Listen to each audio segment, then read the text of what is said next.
Ladies and gentlemen, welcome back to Samuel Adams Returns, those anti-federalists. You know the rest.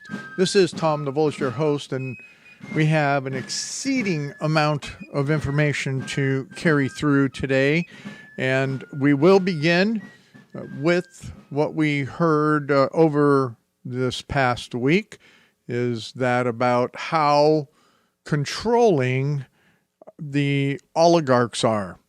The oligarchs not only in the Senate, and we have those, both the Republicans and the Democrats, that they have become the oligarchy that our anti-federalist friends did warn about.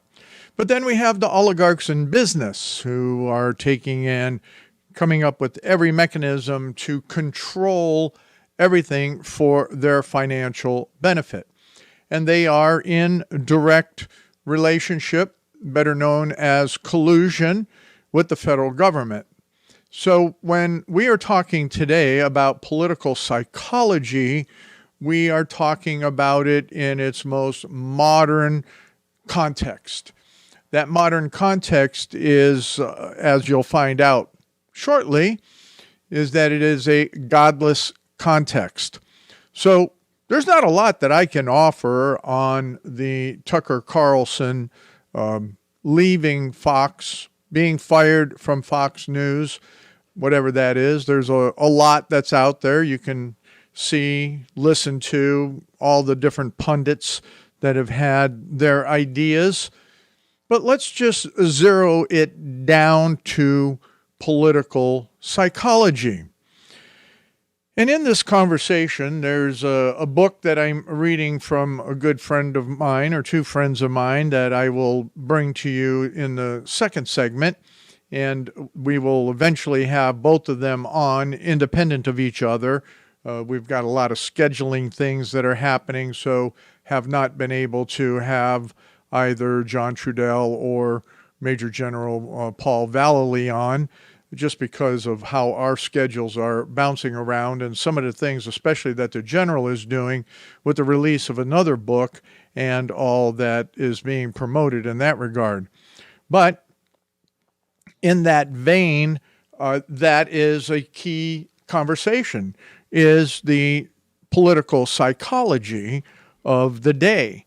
And that's what's being played on the people. Now, I was involved to a small degree in the psychology, if you will, when I was in the military.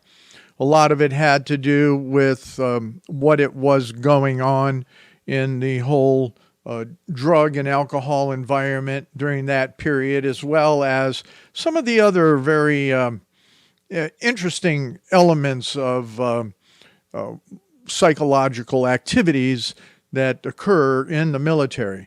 And quite frankly, what is happening right now is one of the grandest CIA, State Department, and military psychological operations that I have ever witnessed. It's very, very interesting. One of the resources that are there at samueladamsreturns.net is a blog post that is put up by Robert Malone on Psy Wars. Additionally, some information from General Vallely and what that has been going on in relationship to psychological warfare. And that's what it is. So we have right now at the forefront of the election cycle every activity that one could imagine that is working on the psyche of mankind, not only here in the United States, but internationally as well. And this, as you will find out in the next several segments, is none other than the work of the devil. Very simply. Now, what I want to do and take you through initially here is that it's in, once again, in the promo for, or the newsletter, as some people call it, for the program. What the heck's going on here? with the political psychology of rulers versus the people. That's the title of this program. And I'm going to take you through what that's all about. It's, again, this war has been going on since Satan tempted Eve. That was a psychological event. That was a play on, as we're going to learn the definition, real definition of psychology, our founder's definition of psychology. So when you understand our founder's definition of psychology, you will understand definitely how the devil as a serpent used psychological warfare on Eve. But you have to understand foundational truth to know that. So what we're going to go through here is in consideration at first, and in relationship to this, because I bring it out, is that when we take and look at our very present time, is that we have to go to Genesis 6, 5 through 12. And in verse 5 in particular, it sets the scene, the scenario of our early history. And when you look at our early history, is that what we know is that God saw that the wickedness of man was great in the earth, and that every imagination of thoughts of his heart was only evil continually. You understand that today? Can you see it? Can you hear it? Can you understand it? That what we have is exactly the same thing. Every imagination of thought of someone's heart, that's their core desires. When we look at what was being used in those biblical terms of heart, is the core desires, is that place where the essence is, was only continually evil. It was set to that evil. And we're going to talk about that when we look again at magistrates and how that fits from a psychological basis. How is it for rulers from that psychological basis? If people, individuals, groups of people, cities, counties, churches, governments, nations are evil continuously in every imagination, every thought, every desire, then it's basically like the days of Noah. But God said he wasn't going to destroy mankind ever again by flood. So there you go. So with the imagination of thoughts of this mankind's hearts was only evil continually. I came to this whole thing then that I had to do something around political psychology. And what does it mean in this present nature vis-a-vis looking at the shifting of language and thinking and even the relationships of rulers versus the people, which we will talk about again in Samuel Willard's sermon. But first and foremost, you do have to understand, many of you do, maybe a lot of you don't, know that I do have a degree in behavioral science. I did work in that environment while I was in the military. I utilized that for other reasons and purposes in life. So fundamentally, I have a very good understanding of classical psychology. And quite frankly, is why I despise modern psychology and mental health. And that is tied into also years of study of biblical understanding of humanity. We have to go back to that which we were talking about all the way back from creation, Adam and Eve, that whole period, then up to none other than Noah, and then what has happened in the generations of man and up to the point of salvation in Christ and hence therefore after. It's all historically written, as well as it is in biblical context. Who is man? What is man and woman? What is mankind? When I say man, I mean mankind. And then how do we understand that? So in the last several minutes here, let's take it to this. And this is where I will again bring you to Webster's dictionary.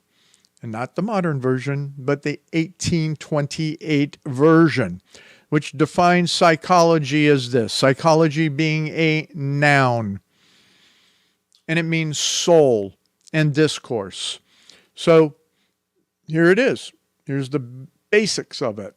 A discourse or treatise on the human soul, or the doctrine of the nature and properties of the soul. Did you get that? The soul of man. That is psychology. Psychology.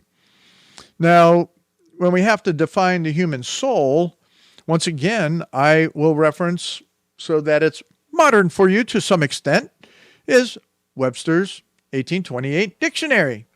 So the soul is a noun.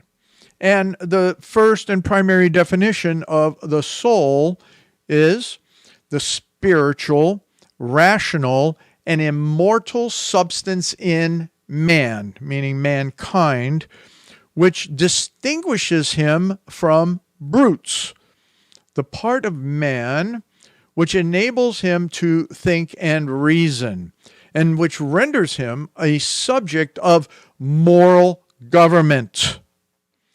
The immortality of the soul is a fundamental article of the Christian system.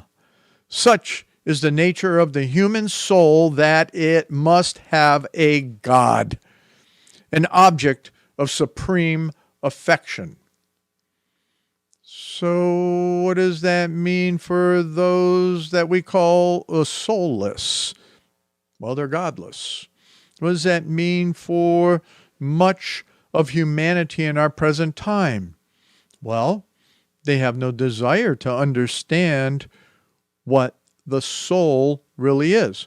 And here it is. I mean, I do have to go there. You know, sometimes I say, I'm not going to go there, but I'm going to go there. And you have to bring it into the context of what happened to the churches since about 1787 in particular. Earlier than that, I've taken you through the history of the church in America. And last week, I took you through what happened even in the Presbyterian denomination with the changing of the 1646 Westminster Confession. But when we take and we look at how do we change that definition of psychology from what our founders understood it to be, it's the fault of the churches for not taking and looking at this from the definition again, a discourse or treatise on the human soul, or the doctrine of the nature and properties of the soul. A doctrine means it is biblically founded and established. Did you get that? The doctrine of the soul. Wow. And then what is it? Just a refresh for you. But hey, you're going to have to come back in the second segment as I talk about the comparison to the modern definition, and we start getting into a little bit more of the differences and why we are where we are in the political psychology. But let me re-announce for you, if you do not understand, because this will be important as you take and you look at other human beings. This is in the last few seconds. The spiritual, this is the soul, is the definition. The spiritual, rational, and immortal substance of man, of humankind, which distinguishes him from brutes, which we're going to talk about in the other segments. That part of mankind which enables him to think and reason, and which renders him a subject of moral government. Ladies and gentlemen, Sam Adams knew that. Come on back in the next segment. and we'll talk about your soul. Ladies and gentlemen, welcome back to the second segment. Samuel Adams returns, and you know the rest. And this is Tom Novolis again, and I am delighted that you are sticking with me to find out more about political psychology. Now, in the first segment, just as a reminder, what we talked about is what our founders understood psychology to be by the definition that is given through Webster's Dictionary in the 1828 version. And again, that is a discourse or treatise on the human soul, or the doctrine of the nature and properties of the soul. Then we talked about the soul. Now, in contrast, I want to give you a definition of psychology from the New Oxford American Dictionary. Are you ready for this? This is psychology. Now, remember, our founders looked at psychology as dealing with the human soul. All right? Now, here we go. This is our modern definition. The scientific study of the human mind and its functions, especially those affecting behavior in a given context. In the singular, the mental characteristics or attitude of a person or group. The psychology of Americans in the 1920s. Again, a portion of the definition in the singular is the mental and emotional factors governing a situation or activity. The psychology of interpersonal relationships. Now, we have seen a major flip in all of this. And this started to occur at the same time as I've talked to you historically about that the churches moved away from the foundational Reformation context of biblical gospel, biblical truth, biblical application of all of life. Yeah, it was right there in the 1800s, and especially as it hit the mid-1800s. So this idea of psychology is now a science. It's not a study of the soul. It's not a biblical referenced concept. It's not a doctrine. It's science. The study of the human mind, its functions, especially those affecting behavior in a given context.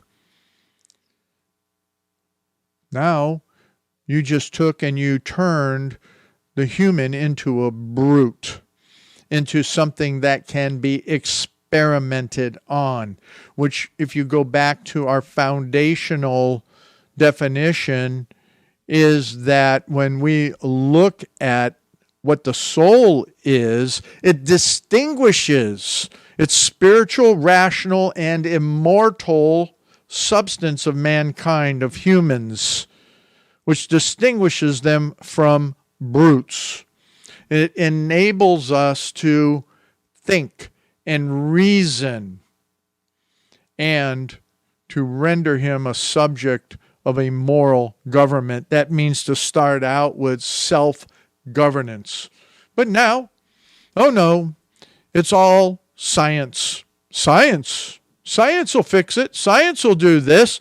Science, oh, wait, don't we understand that everything that's going on are mental health issues? I disagree. There are some physical issues that people have that affect different capacities within the brain. True. But it goes to your soul. Psalms talks about it. If your soul is sick, you're sick. If your soul is perverse, you're perverse. So, I don't want to belabor the whole thing on the mental health stuff. I did some programs a couple of years ago on that, and that is not where I want to go. But we have to understand, as I was finishing off in the last segment, is that the churches left the soul and only look at a little blinders on idea of salvation and do not look at the whole person in their created substance, and that they are designed for immortality. They're designed to live forever, either in the presence of God or in His good judgment in hell. One of the two. That's it. So when we come to that understanding, I would think that preachers would want to be looking at the whole context of a created person and their soul and what that means. And the psychobabble doesn't always do that. And for the most part, it never does it. So what does that bring us to? To two questions that I have in the newsletter that must be asked. Where have been and are the pastors reaching the very soul of mankind with the truth, light, and comfort of God's Word? Second question.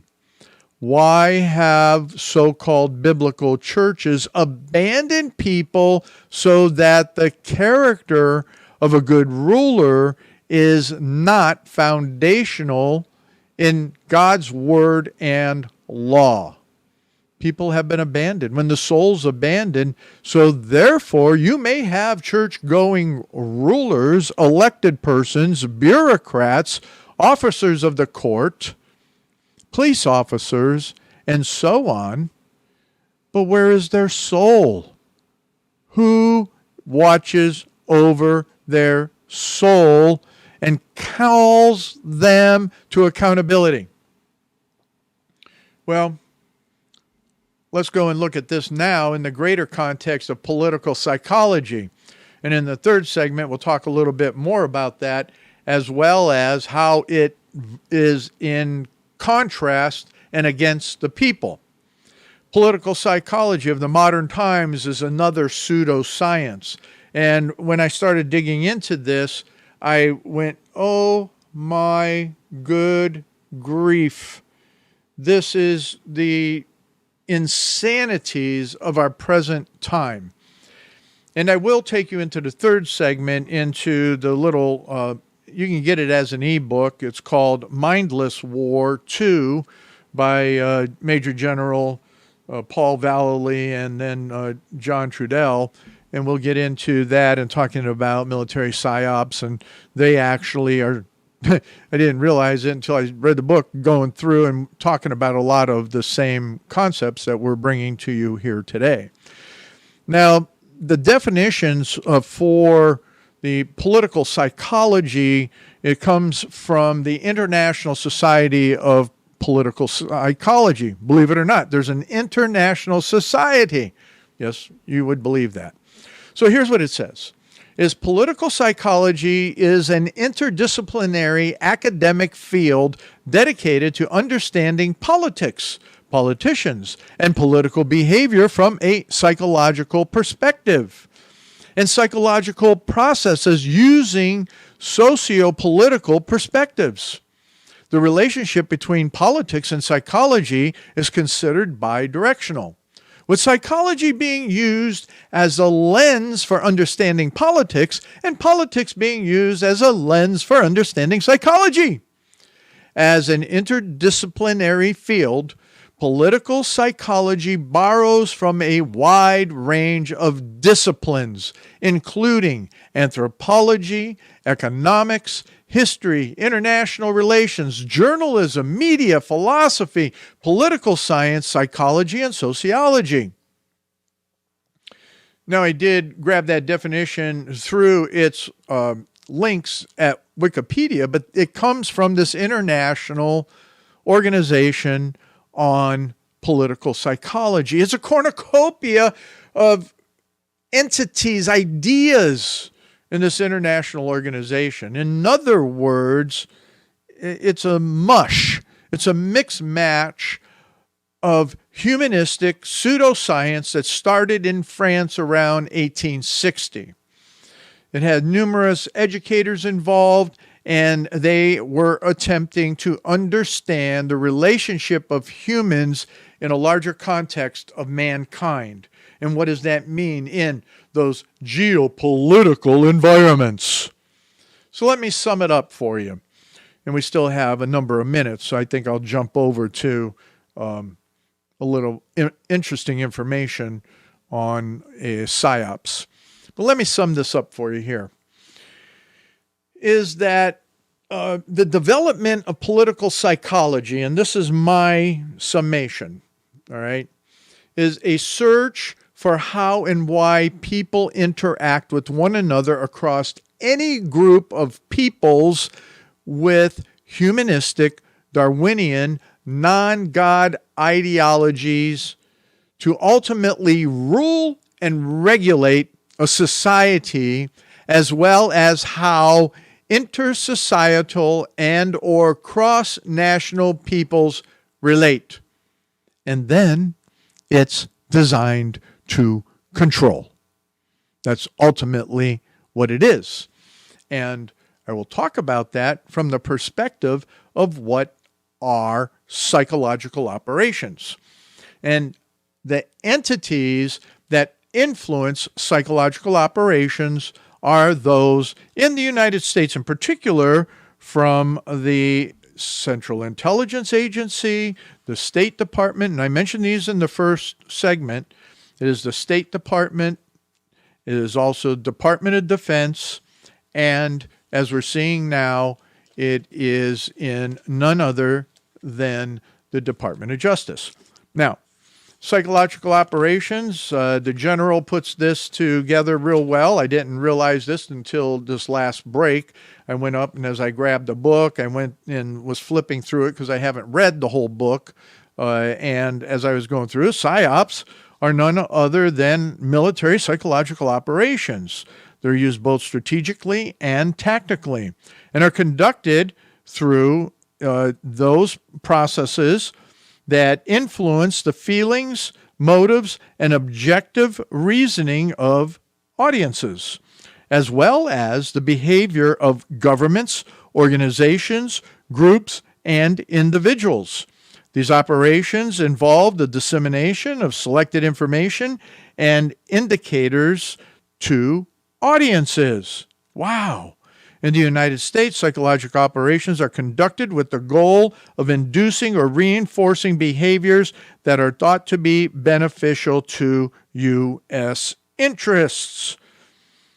Now, it's interesting that what he brings out in here, is what the general brings out, is that PSYOPs are allowed to be used in the United States now.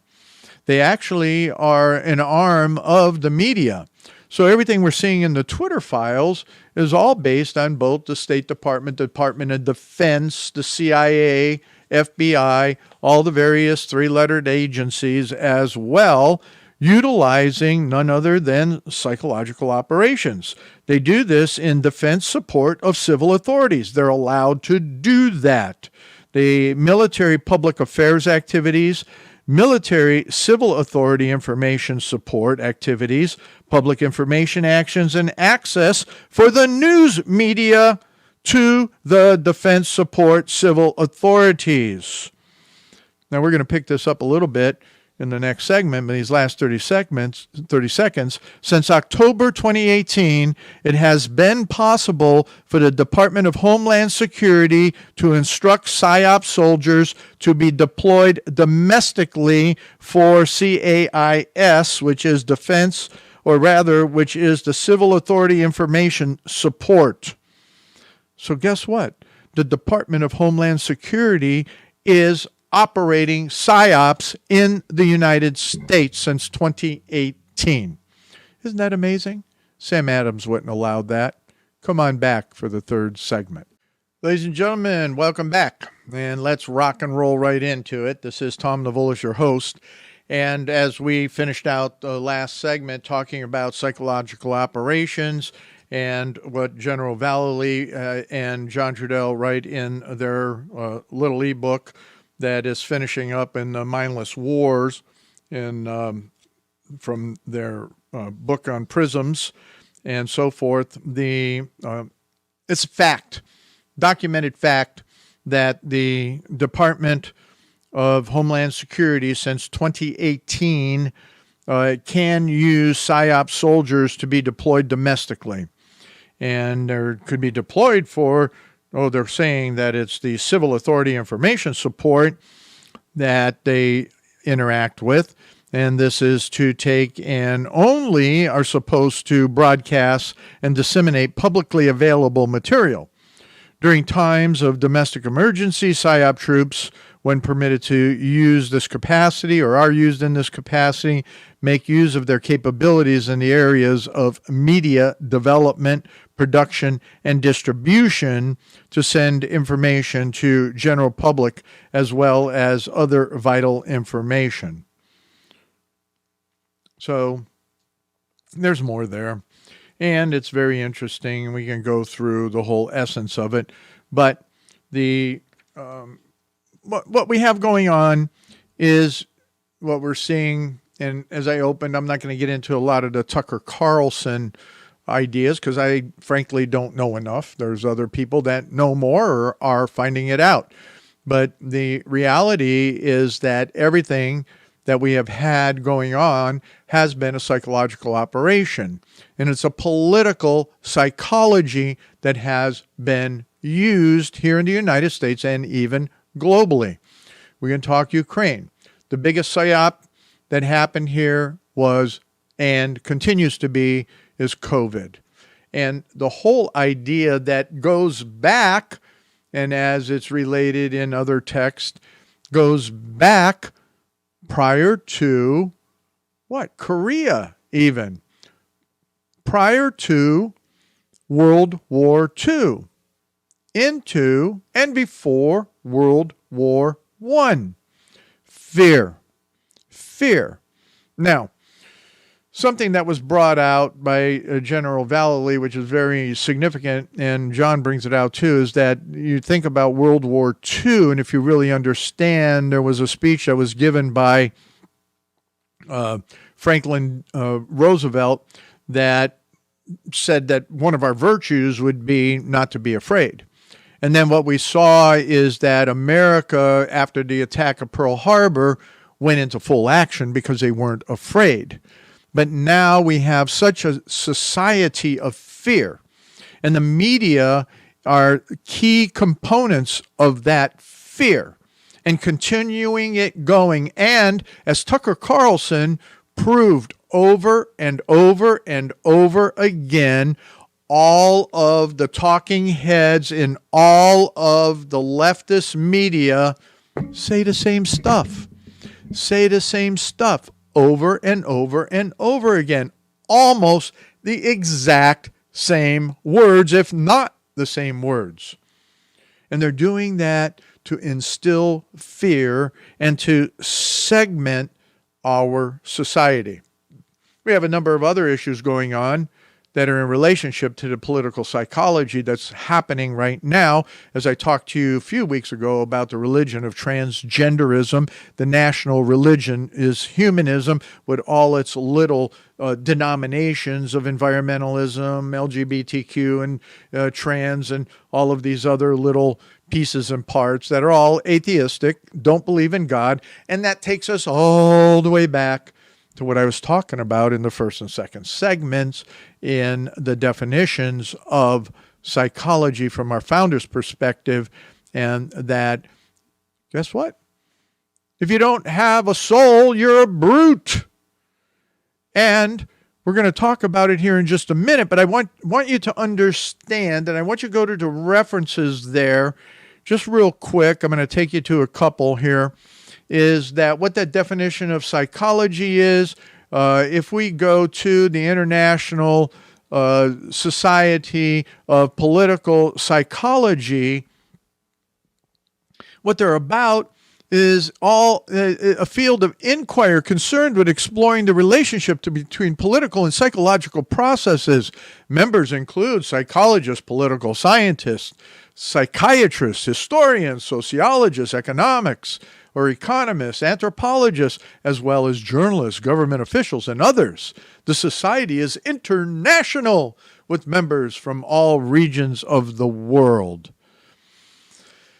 My goodness gracious.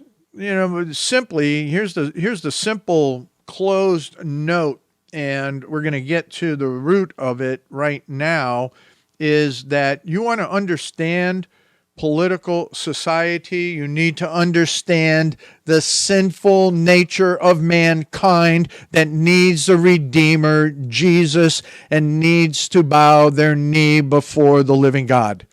Period. That is it. How is your soul? That was how I was leaving the questions in the last segment. How is your soul? That's your psychology. So let's go to Samuel Willard again, because that's where I want to close out, and the idea of political psychology versus the people. Willard writes this, is that civil rulers are God's vicegerents here upon the earth, or vice regents upon the earth. Hence, they are sometimes honored with the title of small gods in Psalms. I have said, yes are gods. Some of them take it to their heads. That's my anecdote or my addition to Willard. Government is God's ordinance, and those that are vested with it, however immediately introduced into it, have the rightful authority from him. You have Proverbs 8:15 and 16 that says, by me princes, rules, and nobles, even all judges of the earth, and they that are from him should be for him, and ought to seek the honor of him who is King of kings and Lord of lords, which they only then do when they manage their whole interest and power with the design for his glory, and accordingly manage themselves in all their ministrations by the statutes of his kingdom, which none will e'er do, but they that are just, ruling in the fear of God. Just real quick, what we do not have right now are our rulers, our elected, our bureaucrats, our judges are not acting or ruling in the fear of God. Willard continues, righteousness and religion flourishing in these will be as a torch on a hill whose light and influence will vastly extensive, and everyone will be advantaged to see their good works and to the glory of God attraction to the avoiding of sin and practicing righteousness. They will be a good copy that will be ambitious to write after, and their faithful administration will render them a terror to evildoers and an encouragement to them that do well. Right now, as of May 1st, evildoers, those that don't pay their bills, are going to have an advantage on getting a house loan, and everyone else is going to pay for it who does good. And the leadership, the president, his administration, is taking and giving it to the evildoers, whereas he's supposed to be a terror to the evildoers. All right, I'm getting excited. So Willard goes on to say that if he's a terror to the evildoers and an encouragement to do well, which will advance the very end of government. That's the good parts of government. Whereas the evil deportment and ill management of rulers who are unjust and void of the fear of God is an open scandal and of more pernicious tendency than the wickedness of others, inasmuch as their example is a discouragement to them that are well disposed, and animates those that are set in their hearts for iniquity. That means it's allowing them to move forward. We see that every day. And they are thereby emboldened. They are emboldened to show their heads and to declare their sin as Sodom. Hence, that remark of the psalmist in Psalm 12:8, the wicked walk on every side when the vilest men are exalted. Those that would bear their testimony against impiety and debauchery are frowned on and neglected, and such as would nourish them are countenanced, and either good laws to suppress them are not provided. We're not getting good laws anymore. Or they are laid by as things obsolete. We're seeing that. Even the Constitution is obsolete and of no service. And thus all abominations come in upon a people as a flood. That's coming against the people, and the name of God is woefully dishonored by this means, and hereupon the last and most excellent end of government comes to be frustrated. And what is there that we can conceive to be of greater weight than this? If this be lost, the glory of such people is gone. That's what's happening. That is the political psychology is laid out in that whole paragraph. It's referenced there at SamuelAdamsReturns.net. It does what? The glory of the people are gone. So here's something else. In regards to the will of the people over those that rule. Listen carefully, because this is your call to action. A people are not made for rulers, but rulers for a people.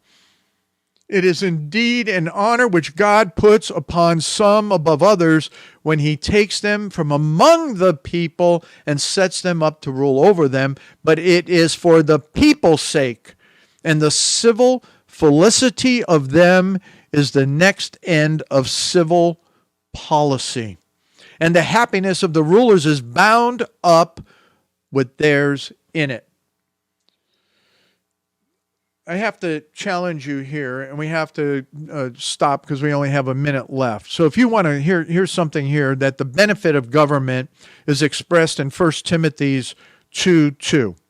It says this: a quiet life and a peaceable in all godliness and honesty.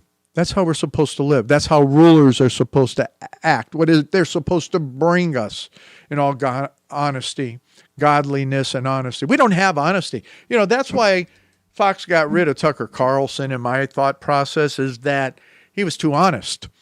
But he even said that in his speech there at the Institute on that past weekend there, is that, you know what? You need to be honest. And when you're honest, you have more courage. And that's so true. We need to be honest and speak honestly. And we only can speak honestly when we speak of it from God's word and the historical truths that have been laid out for us as a Christian nation before we had the destruction of everything in our systems. Ladies and gentlemen, it's your challenge to be fully honest in everything that you do, everything that you say, and don't step back. Take the heat. Learn to take the heat. And we need to call our rulers, those that are elected, bureaucrats, judicial, and all, to be honest and to act to their superior authority, being God Almighty, that God of the Bible that is brought forth in good, solid Reformation truth. Sam Adams knew this, and he's asking you to come on back next week when he returns.